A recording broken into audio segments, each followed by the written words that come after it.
নতুন বছরের রাত শহর জ্বলে উঠেছে আতশবাজি আর হাসি আনন্দে।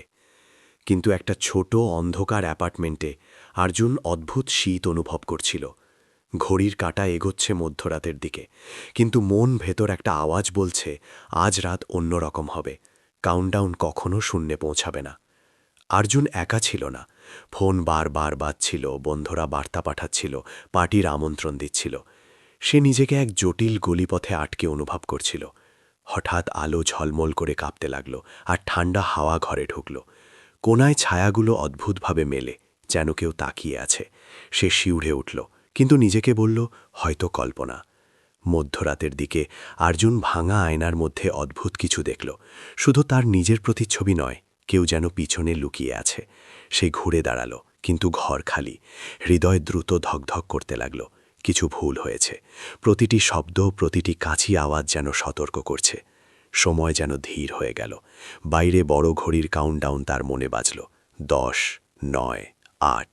কিন্তু সংখ্যা অদ্ভুত লাগছিল। দীর্ঘ সময় ধরে থেমে আছে। বাইরে পৃথিবী ঝাপসা, আতশবাজি মধ্য আকাশে থেমে গেছে। অর্জুন বুঝল নতুন বছর কখনো আসবে না। এক অদ্ভুত শীত অনুভব হলো, যেন শৃঙ্খল তাকে ঘিরে ধরেছে। হঠাৎ একটা ফিসফিস, নরম, প্রায় সোনার মতো নয়, পিছনে তাকিও না। শব্দটা যেন দেয়াল থেকে আসছে। অর্জুন ঘুরে তাকালো, হৃদয় তীব্রভাবে ধকধক করছে।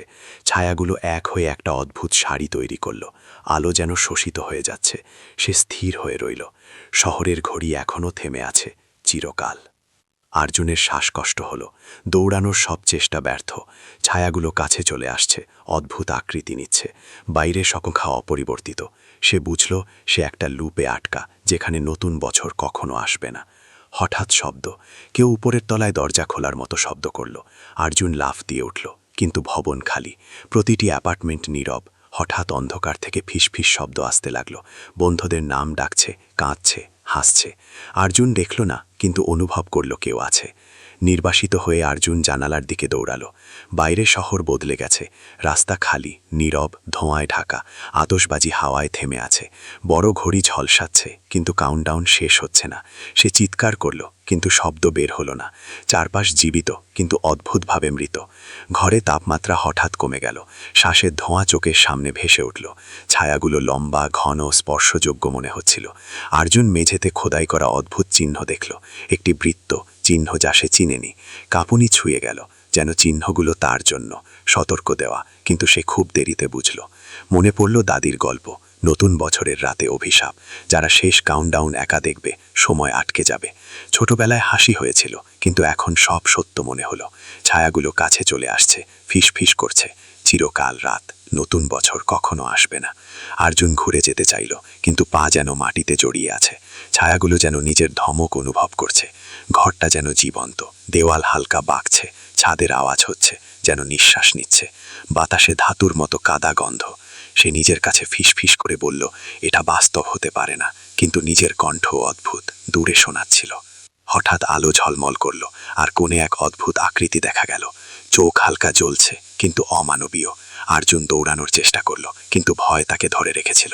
আকৃতি ধীরে ধীরে উঠে দাঁড়ালো, আর সে লক্ষ্য করল এটি তার মতোই চলাচল করছে, যেন তার বিকৃত প্রতিফলন। তখনই সে বুঝল কাউন্টডাউন শুধু বাইরে থেমে নেই, ভেতরেও থেমে গেছে। সময় মানে হারালো। প্রতি সেকেন্ড যেন চিরকাল বিস্তৃত। সে ঘড়ি দেখল, কাঁটা অচেনা রূপে ঘুরছে। বাইরে ডিজিটাল ঘড়ি এলোমেলোভাবে ঝলসাচ্ছে, কখনো শূন্যে পৌঁছাচ্ছে না। আতঙ্ক দখল করল। সে চিৎকার করল, কিন্তু শব্দ ফিসফিসে পরিণত হলো। ঘরের গাঢ় অন্ধকারে হারিয়ে গেল। কিছু একটা এই রাতকে, সম্ভবত তাকে, দখল করেছে। উত্তর খুঁজতে অর্জুন আবার ফোনটা ধরল, কিন্তু স্ক্রিনে আর মেসেজ বা অ্যাপ নয়, কাউন্টডাউন চলছে। তার নাম লাল আভায় ঝলকাচ্ছে, অর্জুন, নেভার জিরো। সে হঠাৎ শ্বাস বন্ধ হয়ে গেল। ফোনটা ছুড়ে দিল, কিন্তু মেঝেতে পড়ে গেল নরমভাবে। স্ক্রিন এখনো জীবন্ত, কাউন্টডাউন চলছে। ঘর যেন অদৃশ্য জীবনের সঙ্গে তাল মিলাচ্ছে। ফিসফিস শব্দ আরো জোরে, এক অগাধ কণ্ঠস্বরের মতো। নাম, গোপন কথা, অনুশোচনা, যা কিছু সে ভয় পেয়েছিল, সব ফিসফিস করছে। জানালার কাছে তার প্রতিফলন হেসে উঠল, কিন্তু তা তার হাসি নয়। এটি নিজেই চলাচল করছে, ভয়ঙ্কর ও বিদ্রুপপূর্ণ। অর্জুনের বুক চেপে গেল। ছায়াগুলো যেন তাকে ছোঁয়ার চেষ্টা করছে। মধ্যরাত আসবে না, আর সে বুঝল হয়তো আর কখনো এই ঘর থেকে বের হতে পারবে না। অর্জুন পিছনে ধাক্কা খেল, ল্যাম্প গড়িয়ে পড়ল। হালকা আলো ঘরে ছড়িয়ে পড়ল। দেয়ালে অদ্ভুত খাঁজ দেখালো, লম্বা গভীর নখের মতো। ছায়াগুলো হালকা সরে গেল, তারপর আবার প্রসারিত হলো, যেন তার আবিষ্কারকে বিদ্রুপ করছে। সে বুঝল এই অ্যাপার্টমেন্টের ইতিহাস আছে, যা সে আগে কখনো দেখেনি। সে খাঁজগুলোর কাছে গেল, কাঁপানো আঙুল দিয়ে স্পর্শ করল। হালকা আলোতে প্রায় অদৃশ্য, নরম আলোতে জ্বলন্ত প্রতীক দেখা গেল। এগুলো হালকা স্পন্দন করছে, যেন হৃদয় ধমকছে। আর্জুন অনুভব করল এটি অস্বাভাবিক শক্তি ছাড়ছে, টানে টানে কাছে আনছে। তাকানো থামাতে পারল না, কিছু তাকে তাকাতে বাধ্য করছে।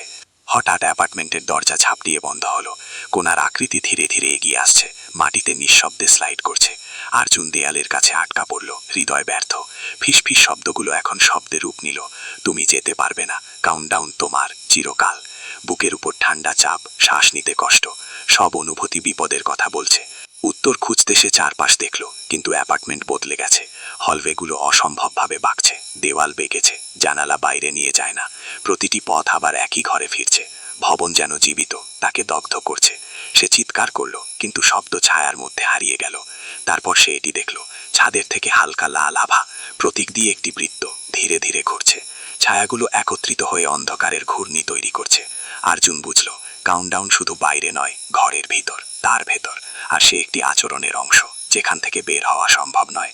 নতুন বছর কখনো আসবে না, আর সে চিরকাল তা দেখবে। আর্জুনের মাথা গরম হয়ে যাচ্ছে। তার ওপরের ঘূর্ণায়মান লাল প্রতীকগুলো যেন জীবন্ত, হৃদয়ের সঙ্গে তাল মিলিয়ে স্পন্দন করছে। ছায়াগুলো ফিসফিস করে মানুষদের মতো আকার নিল।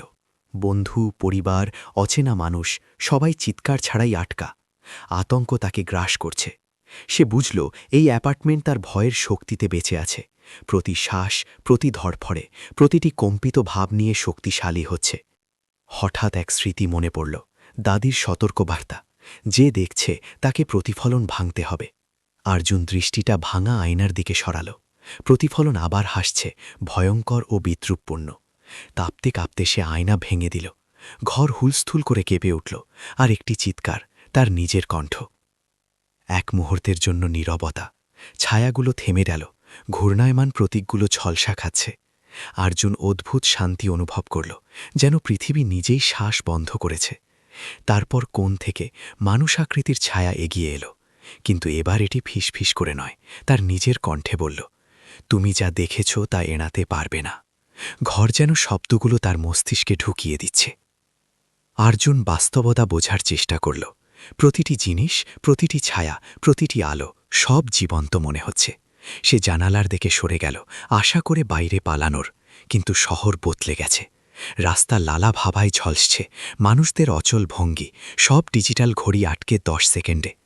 তখন সে বুঝল এটি শুধু অ্যাপার্টমেন্ট নয়, সময় নিজেই এই দুঃস্বপ্নে আটকা, আর সে কেন্দ্রে। তারপর এক প্রকাশ, প্রতীক, কাউন্টডাউন, ছায়াগুলো সবই তার সঙ্গে যুক্ত। প্রতিটি ভয়, অনুশোচনা, রাত জাগা, সবই এই লুপকে শক্তিশালী করেছে। সে একা কাউন্টডাউন দেখে অনিচ্ছায় একই ডেকে এনেছে। সে হাঁটু গেড়ে বসল, কাঁপছে, বুঝল অ্যাপার্টমেন্ট বা রাত থেকে পালানো অসম্ভব। সে এখন চিরকাল নতুন বছরের সাক্ষী। আর্জুনের হৃদয় বেড়ে চলেছে। ছায়াগুলো এখন উদ্দেশ্য নিয়ে এগোচ্ছে তার দিকে। প্রতিটি শব্দ, শ্বাস, ঝলমল আলো, ফাটল ধরে মেঝের শব্দ, সবই বড় হয়ে শুনছে। সে বুঝল অ্যাপার্টমেন্ট নিজেই জীবিত, তার ভয়ের উপর বাঁচছে। বাস্তবতা বিকৃত করছে, তাকে চিরতরে ফাঁদে ফেলছে। মধ্যরাত কখনো আসবে না, সে নিজেই কাউন্টডাউন। সে চিৎকার করতে চাইল, কিন্তু কোনো শব্দ বের হল না। ওপরের লাল প্রতীক উজ্জ্বল হয়ে উঠল, হৃদয়ের সঙ্গে স্পন্দন করছে। ছায়াগুলোর প্রতিটি মুখ, কেউ পরিচিত, কেউ ভয়ঙ্কর, তার ভয়ের গভীরতম কথা ফিসফিস করছে, বিদ্রুপ করছে। আর্জুন বুঝল এখানে ভয় শুধু অনুভূতি নয়, এটি শারীরিক শক্তি তাকে আটকাচ্ছে। হঠাৎ এক স্মৃতি, দাদি বলেছিল, শুধু যখন তুমি নিজের মুখোমুখি হবে লুপ শেষ হবে। আর্জুন আবার প্রতিফলনের দিকে তাকালো। এবার সে পিছপা হল না। প্রতিফলনের চোখে চোখ মিলিয়ে প্রতিটি ভয়, অনুশোচনা, অচুপ কথা স্বীকার করল। ছায়াগুলো থেমে গেল, প্রতীকগুলো দেইর হল, ঘর যেন শ্বাস থামিয়ে রাখল। কাঁপতে কাঁপতে সে আয়নাকে স্পর্শ করল, ভাঙতে নয় বরং স্বীকার করতে। প্রতিফলন তার সংকল্প দেখালো, ভয় নয়। আলো দিয়ে ঘর পূর্ণ হল, ছায়া ছড়িয়ে গেল, ঘূর্ণায়মান প্রতীকগুলো মিলিয়ে গেল। প্রথমবারের মতো সে আসল শব্দ শুনল, নিজের কণ্ঠ, স্পষ্ট ও শক্তিশালী, দম বন্ধ করা নীরবতা ভেঙে। সে বুঝল নিজেকে স্বীকার করলেই ভারসাম্য ফিরে আসে। বাইরের ঘড়ি ছলসা খেয়ে উঠল। 3, 2, 1 কাউন্টডাউন পুনরায় শুরু হলো। শহরে আতশবাজি, কিন্তু অ্যাপার্টমেন্টে শান্তি, আতঙ্ক নেই। আর্জুন মেঝেতে বসল, ক্লান্ত কিন্তু বেঁচে আছে, লুপ থেকে মুক্ত। ছায়াগুলো চলে গেছে, প্রতীকগুলো মিলেছে। সে নীরবে প্রার্থনা করল, জানে নতুন বছর যা কখনো পৌঁছায়নি, তিনি তা সহ্য করে বেঁচে গিয়েছেন আর পরিবর্তিত হয়ে ফিরে এসেছে। আর্জুন ভাবল, সব শেষ, ছায়াগুলো চলে গেছে, প্রতীক মিলেছে, ঘর শান্ত। কিন্তু এক অদ্ভুত অনুভূতি এখনো ছিল। মনে হচ্ছিল কাউন্টডাউনের ছন্দ এখনো বুকের মধ্যে ধীরে ধীরে আছে, সাপেক্ষিক কিন্তু প্রায় তার নিজের নয়। সে জানালার দিকে গেল। শহর আবার জীবন্ত, আতশবাজি রং ও আনন্দ ছড়াচ্ছে। কিন্তু উদযাপনকারীদের মধ্যে সে এক অচল ফ্রিজেন ছায়া দেখল, অচেনা মানুষ মতো, কিন্তু একই অচল চোখ যা সে ছায়ায় দেখেছিল। শিউরে উঠল, এটি কি সত্যিই চলে গেছে, না ধৈর্য ধরে অপেক্ষা করছে? এক ছোট্ট কিছু চোখে পড়ল, ফাটল ধরা মেঝেতে লালাপচে ছায়া আবার দেখা দিল, ধীরে ধীরে স্পন্দন করছে, যেন রাতে যা দেখেছে তা মনে করিয়ে দিচ্ছে। সে কাছে গেল, প্রতীক নেই, কিন্তু তাদের অস্তিত্ব অদৃশ্যভাবে কাঠের মধ্যে আছে। সে বুঝল, কিছু স্মৃতি, কিছু ভয় কখনো সত্যিই মুছে যায় না, কেবল ঘুমিয়ে থাকে, পরবর্তী সময়ের জন্য অপেক্ষা করে। আর্জুন ফিরে বসল, শ্বাস ফেলছে, সচেতন যে অ্যাপার্টমেন্ট তাকে পরীক্ষা করেছে আর সে বেঁচে গেছে। কিন্তু নীরবতার মধ্যে সে এক অদ্ভুত নড়াচড়া, বাতাসের ফিসফিস অনুভব করল। কোথাও দেয়ালের ভেতরে একটি উপস্থিতি রয়ে গেছে। সে শিউরে উঠল, হালকা হাসি মুখে, বুঝতে পারল নতুন বছরের রাত যা কখনো পৌঁছায়নি তার সঙ্গে চিরকাল থাকবে, স্মৃতিচিহ্ন হিসেবে। রাত শেষ, ভোর শহরে উঠল। আর্জুন দাঁড়ালো, যা ঘটেছে তার বোঝা নিয়ে। সে দরজার দিকে এগোলো, প্রতিটি পদক্ষেপ দৃঢ়। কিন্তু যখন দরজা খুলল, শেষবার পিছনে তাকালো। এক মুহূর্তে ছায়াগুলো ঝলসা খেয়ে তার মতো একটি অস্পষ্ট আকারে মিলল। তারপর চলে গেল। নতুন বছর এসেছে, আতশবাজি ও উৎসব চারপাশে। কিন্তু আর্জুনের জন্য আর যারা সাহস দেখিয়েছে, কিছু রাত সত্যিই শেষ হয় না। কাউন্টডাউন কখনো শেষ হয়নি। আর্জুন বাইরে বের হলো, সকাল ঠান্ডা বাতাসে। আশা করেছিল শহর স্বাভাবিক, জীবন্ত, আর তা কিন্তু এক অদ্ভুত নীরবতা লেগে আছে। সবাই অস্বাভাবিকভাবে চলাফেরা করছে, হাসি স্থির, কথার সময় একটু বিলম্ব, যেন পৃথিবী কিছুটা ছন্দের বাইরে। সে শিউরে উঠল, বুঝল বাইরেও কাউন্টডাউন তার ছাপ রেখেছে। সে ধীরে ধীরে হাঁটল, হৃদয় এখনো দ্রুত ধরভর করছে, প্রতিটি প্রতিফলনে চোখ রাখছে। দোকানের কাজ, পুকুরের জল, গাছের দরজা, সবই ঝলসা খাচ্ছে। শুধু তার প্রতিফলন নয়, যেসব ছায়ার মুখ সে দেখেছিল তার ঝলক। রাত তার উপর ছাপ রেখেছে, ভয়ের খণ্ডিত অংশ যা কখনো পুরোপুরি মুছে যাবে না। হঠাৎ ভোরের বাতাসে ফিসফিস হয়ে গেল, ভয়ের বার। সে স্থির হয়ে গেল, চারপাশ খুঁজল, কেউ নেই। শিউরে উঠল, তখন বুঝল নতুন বছরের কাউন্টডাউন আবার আসতে পারে। না বাইরে, না শহরে, বরং যারা একা দেখেছে তাদের হৃদয় ভয় আর কৌতূহল দ্বারা আটকে। আর্জুন বাড়ির দিকে ফিরল, লেগে আছে স্বস্তি আর অদ্ভুত অশান্তি। শহর স্বাভাবিক মনে হচ্ছে, কিন্তু বাতাসের মধ্যে কিছু চিরকাল বদলে গেছে।